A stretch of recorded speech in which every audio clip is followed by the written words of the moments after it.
Dis-moi, vas-y, Bah, vas-y. en Tu es fait, tout raciste? simplement, Oui, c'est même pas ça, c'est que en fait, moi je trouve ça oui, déjà je suis raciste, mais mis à part ça, je trouve ça stupide en fait de parler de racisme anti-blanc, de racisme anti-noir ou de racisme anti-truc. Il y a juste du racisme, Racisme. les gens font du racisme C'est ordinaire, ça. voilà. Il y a beaucoup de racisme ordinaire, voilà. C'est plus ça la Voilà, réalité c'est qu'un tout. racisme forcément systémique. Parce qu'il serait. Je suis Ah même mais pas l'un sûr. dans l'autre, C'est- racisme anti-blanc c'est bête, racisme systémique c'est bête, et essayer de réfléchir un Est-ce que peu, ce n'est quoi. pas un racisme que de ne pas contrôler un homme blanc en costard en imaginant qu'il n'aurait rien sur lui alors que ça se trouve il a peut-être un petit gramme de coke, Mais non, mais qu'il il fume peut peut-être rien. un petit bédo. Mais lui il peut rien le blanc. Mais est-ce que le policier Bah il est oui. pas dans un racisme aussi dans l'autre sens? Tu vois, le Ah racisme bah si, positif. si, il se fait des clichés sur la couleur de peau Voilà. de tous Il se les dit gens. ah hein. toi t'as un costard, t'as pas de coke. Alors que ça se trouve c'est lui qui dirige le business. C'est lui qui a plein de L'homme coke. blanc. À partir de là, tu sais plus quoi dire. T'es là, tu fais bon, ok, si tout est raciste. L'autre fois, on en parlait avec Pantoufle. Alors, Pantoufle, il va pas me dire que c'est raciste, hein. C'est pas ce genre-là encore. Mais moi, je parle vraiment des gens militants de gauche. Parce que Pantoufle, lui, il va vous dire bah, on discute, tu vois. Moi, je suis pas d'accord. Je pense qu'il faut faire ci. J'ai l'impression qu'on peut accueillir tout le monde. Voilà, chacun ses idées. Mais il y en a qui sont quand même en mode ouais, là, c'est un peu raciste. Moi, quand j'avais reçu Antoine Goya qui parlait justement de régulation aussi d'immigration, il y avait Kali qui avait bondi en mode non, mais tu peux pas dire ça et tout. Et après, voilà, quoi. Il y a des sortes de raccourcis qui sont faits. Et c'est dommage parce que il y a une sorte de négation aussi de ce qui se passe actuellement sociétalement. On va voir ça justement sur Nantes tout à l'heure. Il y a le truc de Vincent Lapierre, je vais vous prendre d'autres extraits et tout. Alors c'est très médiatisé, donc c'est à dire qu'il y a forcément une exagération de ça, me semble-t-il, même dans ce que ressentent les gens. C'est logique, mais par contre, il y a une réalité aussi qui est vécue par les gens. Et il y a un moment donné, on peut pas dire mais il se passe rien en vrai. Si, il se passe des trucs. Il y a forcément des problèmes et il faut aussi le dire. Alors après, pour défendre quand même, parce que je vais défendre Dany Raz sur ce coup. Je les comprends. C'est-à-dire que si jamais vous admirez quelqu'un ou que vous voulez recevoir quelqu'un depuis très longtemps et que c'est pas forcément facile, j'en sais rien, voilà, machin, tu vas peut-être être plus complaisant, tu vas peut-être être plus gentil, voilà. Et eux, ils ont l'air d'avoir une admiration certaine pour Aurélien Boutelja. Donc quand t'as une admiration pour quelqu'un, t'es là en mode, voilà, tu sais, genre, putain, incroyable, voilà quoi. Je dis souvent, moi, tu vois, je me positionne contre les extrêmes. Ouais. Voilà, tu vois, ma Calmez-vous avec les punks à chiens, là, et tous les punks à chiens sont pas à mettre dans le même sac, là, c'est bon, c'est... Oh, vous vous calmez, hein. Voilà, je comprends John Wick aussi. Alors, c'est bon, tous les punks à chiens sont pas... Moi, j'ai été dans les punks à chiens, calmez-vous, là. Oh, moi aussi, j'étais dans la rue avec des punks à chiens. Bon, j'avoue, il y en a, ils sont bizarres. Mais ils sont pas tous bizarres. Il y a des gens bien. Il y a des bons travelers, il y a des bons tuffers, il y a des bons rappeurs, il y a des bons nations, il y a des bons machins, il y a des bons trucs. Oh, c'est bon. Il y a des bons cathos, il y a des bons musulmans, il y a des bons juifs. Oh. Les punks à chats sont plus rares, mais effectivement, c'est un clan un peu à part. Le punk à chat, le problème c'est qu'il peut pas, voilà, il est obligé de suivre son chat, plus que le chien qui suit son punk d'habitude. Donc du coup là c'est plus complexe, hein. C'est des grands voyageurs les punks à chat, très grands voyageurs. Territoriaux aussi, très étranges, très étranges. Punk à hamster, punk à rat aussi, punk à moufette, façon de parler, comment ça s'appelle? Comment on appelle ça, les... je sais plus. Les... Voilà, vous avez compris.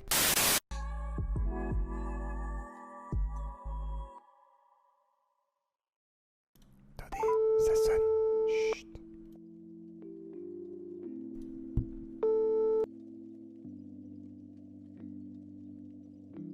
Lucas ? Oui, bonjour. Oui, bonjour, excusez-moi de vous déranger. Alors, je préfère te dire avant, je suis en live, j'ai réussi à avoir ton numéro et j'ai appris que t'as organisé le GP et tout, et je voulais savoir si je pouvais m'entretenir avec toi quelques minutes ou pas. Attends, je pense que tu te trompes de Lucas Auchard. D'accord. Cousine, hein. Tout à fait, mais c'est pas le vrai. D'accord. Bah, c'est pas du tout. Mais y a pas de souci. Un homonyme. Y a pas de souci, C'est le je même nom, comprends. mais c'est pas la même tête. Eh ben y a pas de souci. Bah je te laisse tranquille et je te souhaite une bonne journée. Merci. Désolé. Bonne soirée. Au revoir. Eh bien voilà, ce n'était pas le vrai Lucas. On y a cru. Oh tant pis. Donc c'est parti pour du gros. C'est parti peut-être pour une grève de long terme. Ce qui va en emmerder certains. Moi, donnons mon avis tout de suite, hein. On va spoiler mon avis. Moi forcément je m'en fous. Voilà, les gens vont être là. Comment ce clos? Comment tu dire tout ça? Comment te dire que tu t'en fous? Oui, mais ma femme elle a besoin d'essence, elle, par exemple. Donc je m'en fous pas pour elle. Et pour moi je m'en fous parce que mon travail il consiste pas à me déplacer avec une voiture et j'ai pas de permis. Donc j'ai pas de voiture. Donc moi ça ne me concerne pas. Par contre, il est vrai que pour tous ceux que ça concerne, pour des petits trajets et tout, ma femme fait quelques trajets dans la journée et tout. C'est plus compliqué déjà, c'est beaucoup plus chiant. Et derrière, le prix qui va augmenter, etc. Donc bien sûr que si, c'est emmerdant. Et au final, moi, j'ai travaillé 13 ans là-dedans. tous les ans, 4,8 mois de salaire, grosso merdo, t'en avais pour 8 ou 10 000 balles à mon niveau, avec le salaire le plus bas de la société. C'est comme ça que t'es devenu millionnaire, putain. Mais t'imagines, 13 ans là-dedans. J'ai jamais rien touché. C'est sûr, quand la boîte s'est cassée la gueule et qu'ils ont fait un plan social, bah, je suis parti avec un joli chèque puisque j'ai pu libérer justement tout ce qui était dans la prime d'intéressement et la prime de participation. 130 000 euros, c'est ça? Non, un peu plus, un petit peu plus. Ah ouais, joli. Et parce qu'après, une fois, si ça reste dedans et que les actions vont bien et tout, ça monte très très vite en fait. On m'a dit Donc, Valourec. Et Valorec, Non, c'est je sais quoi, pas, Valorec je sais pas, il y a HP quand même Méléon, je sais pas si c'est une entreprise. Ah non, j'étais pas chez Valorec. D'accord. J'étais chez Doris pour ceux qui veulent chercher. Doris, ok. Et ce que je veux dire par là, c'est que moi j'étais parmi les tout petits salaires. Mais tu vois, comme Canard, je suis totalement d'accord avec lui. Bordel de merde, faut faire comme au Bangladesh, comme en Inde. Faut arrêter de marcher. Ah, t'as vu, on a gueulé et tout, c'était génial. On a fait 2-3 ronds-points, c'était génial. Ils prennent d'assaut l'Élysée ou l'Assemblée nationale ou des conneries comme ça. Ils font ils font des vraies actions coup de poing. Ils le feront pas parce que on en parlait avec Anas, c'est un peu ça. Il y aurait pas l'alliance, tu vois. Anas déjà il se bat avec du PQ donc c'est. Non, mais Anas Cournif, pas Anas Kazim. Ah pardon. Mais non, non, arrêtez. Faut que je précise à chaque fois. Voilà, Anas Cournif qui lui, par exemple, tu vois, dirait, bon après il va pas te dire je m'allie aux fachos forcément, mais en gros tout ce qui est le peuple. Pour les prolos, il se battra, tu vois. Et donc, s'il faut prendre l'Elysée, tu vois, il s'associera à tous ceux qui veulent prendre l'Elysée pour le peuple. Après, si c'est pour la nation, c'est encore autre chose, etc. Là, c'est la dissociation entre la droite et la gauche, la nation ou le peuple. Mais je me souviens plus très bien, là, je crois que c'était au tout début des Gilets jaunes, ils étaient assez violents. À un moment, il y a Macron qui commençait à courir vers l'hélicoptère. À un moment, ils étaient pas. J'ai travaillé dans l'automobile et je peux vous dire que exemple simple qui démontre comme quoi les syndicats sont vraiment un poison pour la défense des salariés. Nous, on a annoncé qu'on allait robotiser les lignes, donc fatalement supprimer des emplois. Au lieu de défendre les salariés, les syndicats se sont inquiétés que leur porte de bureau donnait à côté des toilettes. Ah, mais c'est normal, hein. C'est avilissant quelque part, hein, d'aller voir les gens qui vont faire caca à côté, les odeurs. D'accord, ok, ouais, donc les préoccupations des syndicats. Mais moi j'ai du mal avec les syndicats, hein, je vous dis. Moi j'ai un rapport avec le syndicalisme qui est très particulier. J'ai toujours l'impression que c'est des gens qui essayent d'avoir des avantages dans une boîte, qu'ils soient titus ou pas, qui jouent avec ce côté, voilà, on se soutient entre nous, même si voilà, la personne elle est peut-être pas à soutenir à 100%, on va la soutenir parce que face au grand patron, etc. Super, papa, TikTok. On va voir si je le trouve comme ça sans aller sur le French Dream. Attendez, il est où? Non, faut que j'aille sur French Dream TV. En fait, je vous dis, je cherche 2 personnes. Et en fait, j'ai déjà trouvé une personne. Alors, j'ai trouvé lui. Attendez, je vais essayer de vous montrer qui j'ai trouvé cette nuit. Et en fait, j'ai tout regardé. Tout regardé. J'ai regardé ce que je pouvais parce que après mon temps est limité.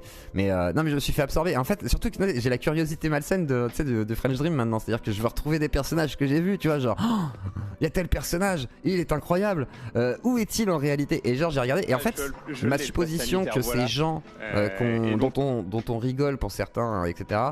sont. Je vais être sur TikTok. Hein, il va y avoir des formats TikTok, mais par contre, voilà. Mais par contre, il y a certaines personnes, comme je le supposais, ils sont souvent en train de manger des tacos, des burgers, machin et tout. Et en fait, oui, ce sont souvent des placements de produits. Genre, tu manges gratos, t'as une liste de courses gratos.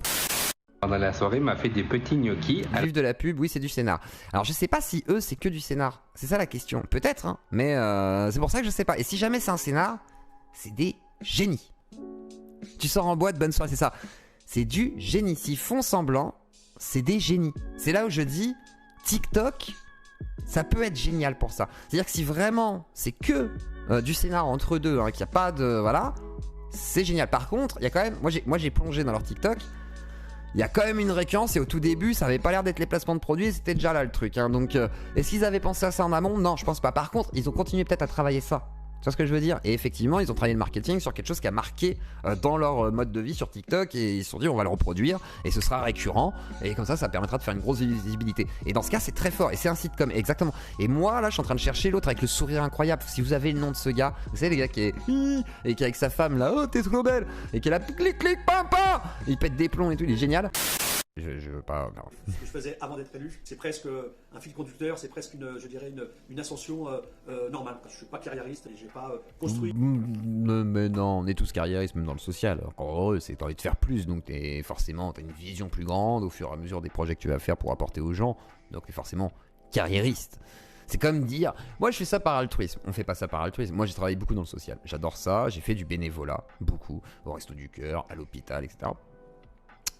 Quand je faisais ça, je le faisais pas que pour les gens, je le faisais aussi pour moi. C'est-à-dire que savoir que j'apportais des trucs aux gens, ça me faisait plaisir aussi. J'étais super content de me dire, bah voilà, je sers à quelque chose, je suis utile, enfin, ta gueule. Et même s'il y avait la totalité. Et réglez vos micros, mettez un allez, vous avez les moyens là, mettez un compresseur les copains là. Oh, le parole d'honneur là, le QG colonial là, faut régler le son. Autant dire qu'on a des Nathalie, des Jean-Claude, on a des Aya, on a des Aya, on a d'autres personnes qui font partie. Richard, André, on a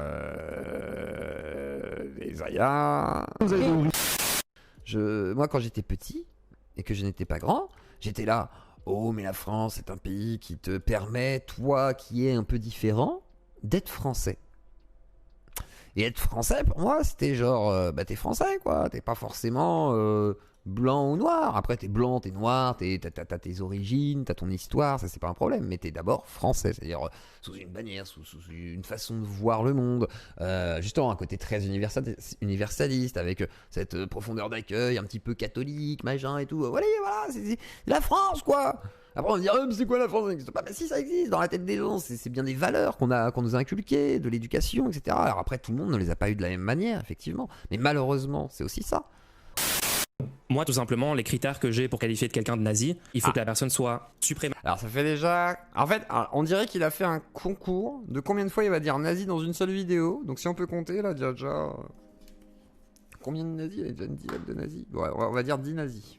Nous avons 10 nazis, on va compter les nazis ce soir. Raciste blanc. Donc par exemple si tu as un problème avec le fait qu'il y ait de plus en plus de personnes non blanches en France, ça veut dire que tu associes intrinsèquement la France à la blancheté. Donc la France serait en gros un état ethnique blanc pour toi, ou devrait être un état ethnique blanc. Donc pour moi là c'est déjà un critère important. Et deuxième critère pour moi pour être un nazi et pas juste un fasciste, c'est de croire en la théorie du complot juif. D'accord. Qu'une minorité juive contrôle le monde, contrôle les institutions financières internationales, contrôle le système bancaire international.